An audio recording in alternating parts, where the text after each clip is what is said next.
Hey everyone. It's an absolute honor to have been chosen by the class of 2024 to give our commencement message. After 3 years, 90 credits, and innumerable hours of homework later, we've made it.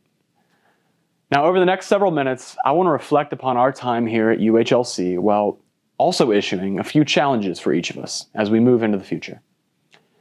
When we arrived on campus in the fall of 2021, life was a lot different than it is today. We were in that awkward phase where we were still trying to figure out how to live with COVID, and as such, we were basically the only students in person at the Law Center. As we grinded through our first year courses, we would observe the progress in the construction of this new law building as we trekked from the parking garage to class every day, dreaming of the day that we'd have some natural light in our classrooms. Now, as I recounted to a friend a few weeks ago, the time in law school after your first year is weird. Suddenly, all the people you spent literally every day with during first year begin going their separate ways, so you just simply don't see each other as much anymore. Second year is also hard. I've found that the age-old law school mantra of first year they scare you to death, second year they work you to death, and third year they bore you to death to be pretty accurate. As upperclassmen, not only are you trying to thrive in your studies, but you might also be on a journal, hold leadership positions in student orgs, be involved in your community, and oh, yeah, you're applying and networking like crazy to land a full-time job offer. Because of that, my observation about law school is that it isn't necessarily hard, but that it is hard work.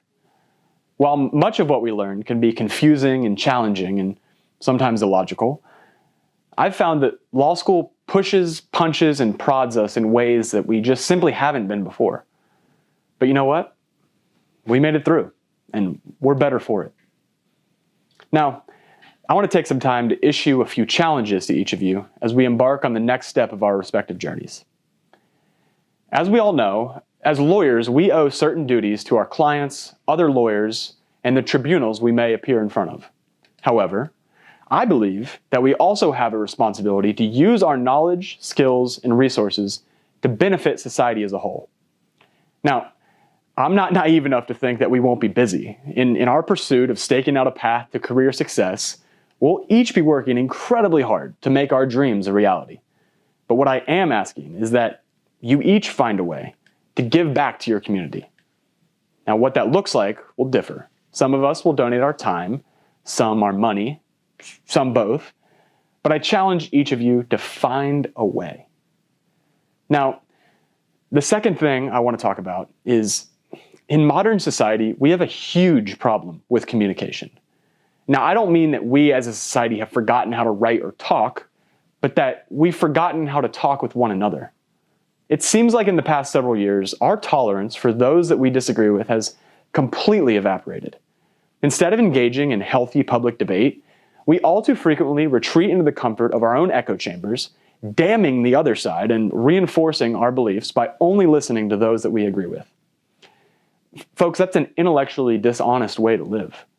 Now, I'm not asking for someone who voted for Bernie Sanders in 2016 to go out and subscribe to Ted Cruz's podcast, or for someone who supports Donald Trump to sign up for emails from the Biden campaign. But I am asking you to expand your horizons and consider whether you and those you might support might be wrong. I challenge each of you to engage in more conversations where you listen more and talk less, to practice patience and be more tolerant, to embrace diversity and to celebrate and appreciate our various differences, and to learn how to disagree without being disagreeable. It's super uncomfortable, and compromising is really, really hard to do. But if we're ever to emerge from this toxic political climate we have at the moment, it will be through communication. As I conclude, I would be remiss if I didn't take a moment to say a few thank yous.